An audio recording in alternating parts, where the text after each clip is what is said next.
Hi, I'm Sarah from The Upcoming. An absolute pleasure to be able to speak to you today. Maybe you can kick off with a brief introduction to Prizefighter for people who don't know anything about it. What can they expect? Oh, brilliant. Well, lovely to meet you, Sarah, finally. You look nice and colourful. It looks like it's a sunny day. I'm still in Scotland, so I don't know whether... I'm in Spain, so Oh, trying to stay cool. I can see the sun just coming in. It looks different to the UK. You can tell it's not UK sun. So Prizefighter is a film about the birth of boxing set in the 1800s, and it explores the birth of the sport, starting with, bare knuckle and how it started moving into the ring and the rules and the technique and the style. But at the core center of the story is a strong family, story at the heart of it, basically. And there's lots of different things that are happening around the time to do with social, economical change. So it's a boxing film, but at the store of it, there's a lot of heart to a nice character-driven story. And of course, you've got like this unusual combination of things, both having written it, but also starring in it. So what was the kind of journey for you? Like, where did the idea first come to you to write a script about this topic? And, where did you begin with kind of research and I guess balancing, the factual information that's out there with kind of a dramatized story? Yeah. I started writing this 10 years ago, so it's been with me for a while, and it just developed and grew. I did probably two years of research. I watched 150 boxing films from 1927 till now. So I just engrossed myself with every bit of information just to see what had been done differently, what I thought could sort of break through as something sort of original and new. And the story just grabbed me immediately, and I thought it would with everyone. Actually, I thought this unknown, forgotten hero of the 1700s who had this Muhammad Ali type character to him. He talked way ahead of his time. He spoke differently. He dressed differently. He was just way ahead of his time, and he was the youngest ever champion at 19, blind at 22, and dead by the time he was 30. So I just thought that was a really, gripping, rags to riches kind of story, because he has a very turbulent journey in the short space of time that he was alive. I thought that would be a slam dunk. I thought I'd just have to say those words and someone would throw the money or give me the support to do it. But it was obviously, because there was nothing set this far back, it was very difficult for people, especially sales agents and distributors, to understand, well, wait, if there's nothing to compare it to, we don't know if it's going to be successful or not. So I just stuck with it. For so long. And, certain things started happening with myself, which kind of led me to play the role. A couple of key things that, are just quite sort of crazy when you actually think of it. I found out that he died on my birthday, which is the 30th of July, which was like, okay, that's one thing. His mum's name is Mary. My mum's name is Mary, which is like, okay, that's the second thing. And then he was very similar weight, height, size to me, which is kind of rare, 1800s to now. And then the last fight in the film where Jem fights Henry Pierce is the same name as my dad, who same last name as my dad, Pierce, who Bristol is like 10 minutes down the road from where I'm originally from. So all these different things started happening, and I just thought, okay, this feels a bit weird. Maybe I should start training to be a boxer and and consider playing this part. So yeah, it's been a bit of a whirlwind of a journey for 10 years, and it's it's not been easy. So it feels weird being here now with with the film finished and coming out soon.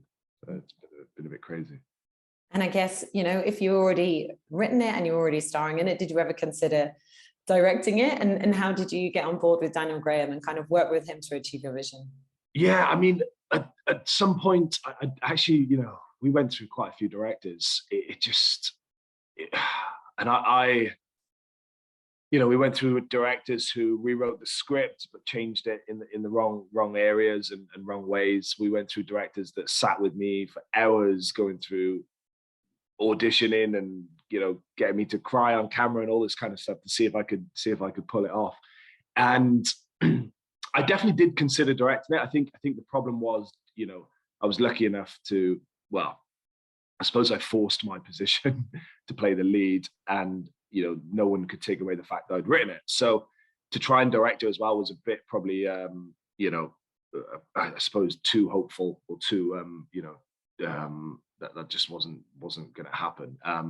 But the problem is, I knew I had every bit of information. So that's that, because I lived and bred the script and the character, and we hired a lot of crew that I'd worked with before. It was just, all the information was just stored in me. So I knew that I needed someone that was a friend, and someone that I'd worked with before, someone that had worked with cast, certainly high level cast. And Daniel was the guy that that jumped on board and said, yeah, I'll do this to you. I'll do this for you. I'll do this with you, rather than taking it and making it just completely his own piece. So I'd worked with Daniel before on previous film that I'd also acted in as well. So he was able to kind of support me, and if anyone had any questions about me playing the lead, then he could say, well, I've worked with Matt before as an actor, and hopefully, he said, I was good. So that helped. Otherwise, it'd be very weird if I was sitting here and I wasn't. And I guess even if you had sat with this story for, like say 10 years, and almost you kind of felt like a reincarnation of Jem in some respects, yeah. I guess you still had to kind of step up the preparation just before you filmed. So what was that like, I guess, in terms of, physical preparation, but also kind of like getting into that character? Yeah, no, absolutely.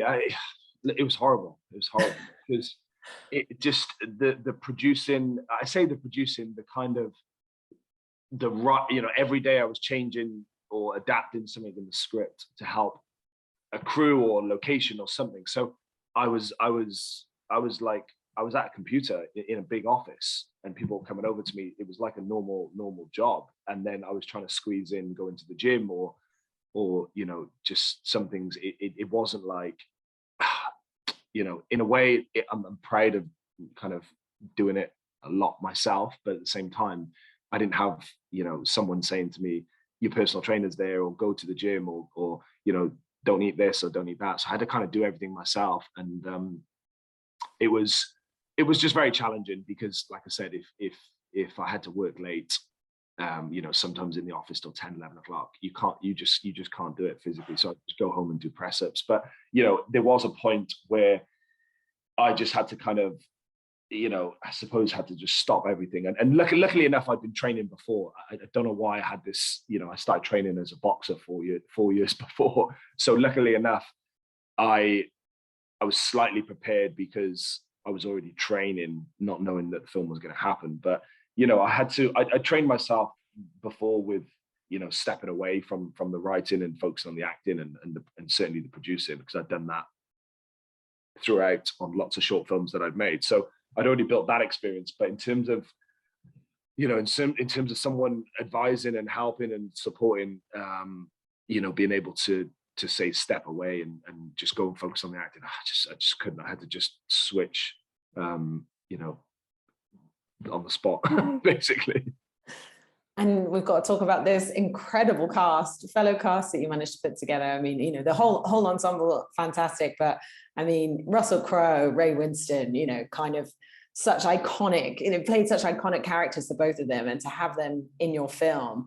And I even was thinking, gosh, we have maybe Russell Crowe, we even kind of like have in the back of our minds, that role he played in Gladiator, that kind of, I mean, very, very different character, but like, I guess he had some kind of form already on, doing that very kind of like physical role. So how did you get them on board, and what was it like working with them?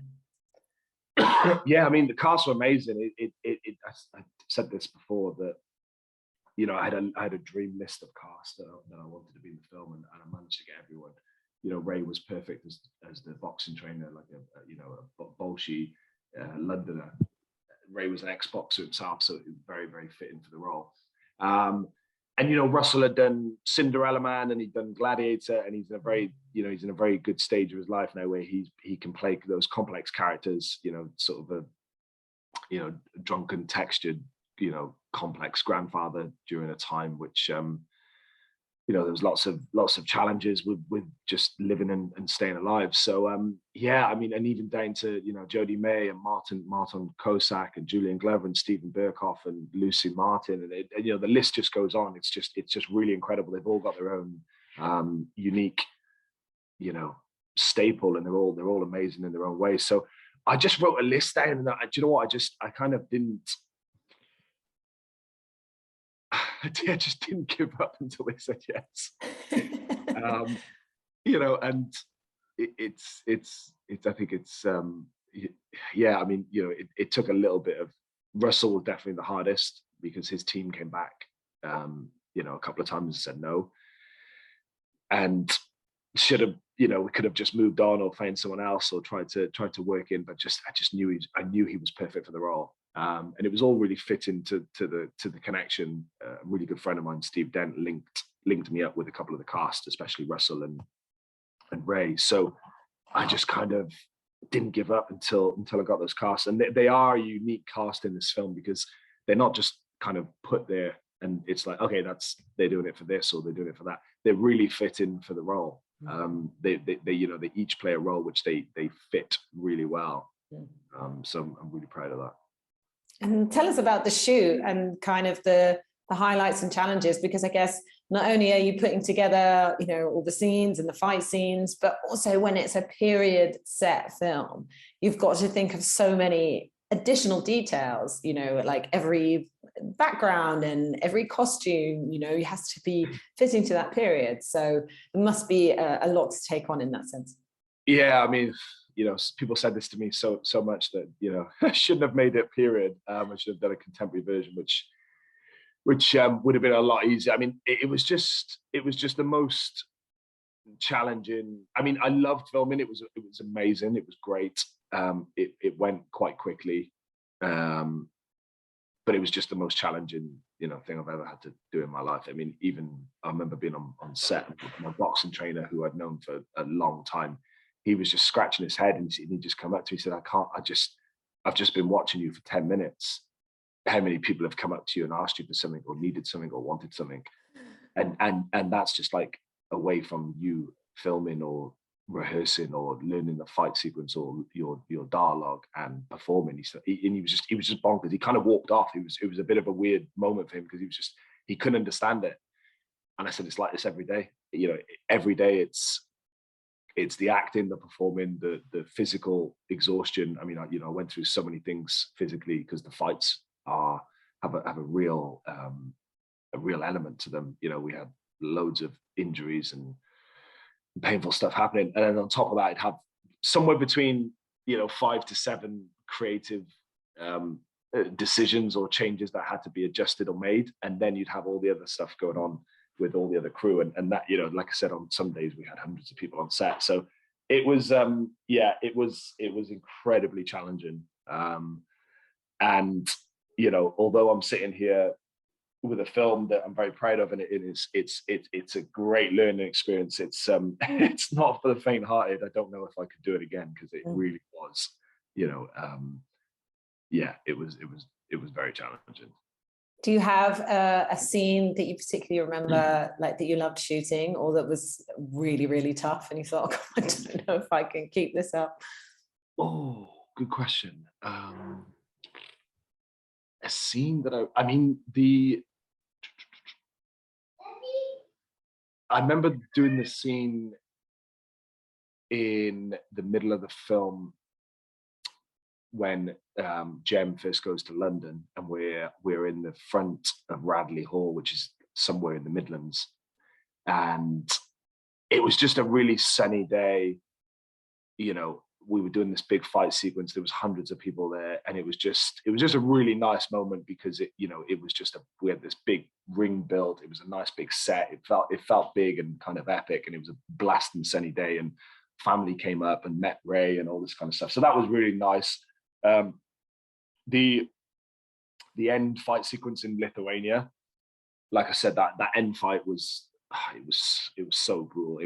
I basically had a real fight with an ex-boxer, and it was brutal. But I remember walking on set that day, it was like the second day or the fourth day, and I really felt confident, because I just thought, okay, it just felt like no one else could do this better than myself, just because of the choreography and the realness of the fight sequence, and it just felt really really great. So I mean, highlights, yeah, and then obviously, doing my first scene with Russel Crowe was a nice moment as well. But my favorite acting scene was probably with Stephen Burkoff, actually, in the prison, just because he was, I mean, it's Stephen Burkoff, and he just brought this, changed it up every take and brought something really cool to it all the time. Very nice. I think I'm almost out of time, but what overall do you hope people will take away from it? Because I guess it is a story that hadn't been told, and like you said right at the beginning, we haven't seen it on screen before, so there's something refreshing in that sense. And there are some themes in there, although, like you said, like a lot of the kind of toxic masculinity, I don't think existed as a phrase back then, but perhaps this is, you see that was very much part of life. But there's also lots of incredible messages there about coming from nothing and being able to make something of yourself, overcoming adversity, and understanding the roots of sports like boxing. Yeah, I mean, I hope people really, I think it has a huge franchise potential. I've got a spin-off female TV series. There's a prequel and a sequel. There's so many things that were happening at the time that, if you use boxing as the sort of core center, there's so many other things that were happening, socially, economically. It was just a very textured time to live. So I really hope that people,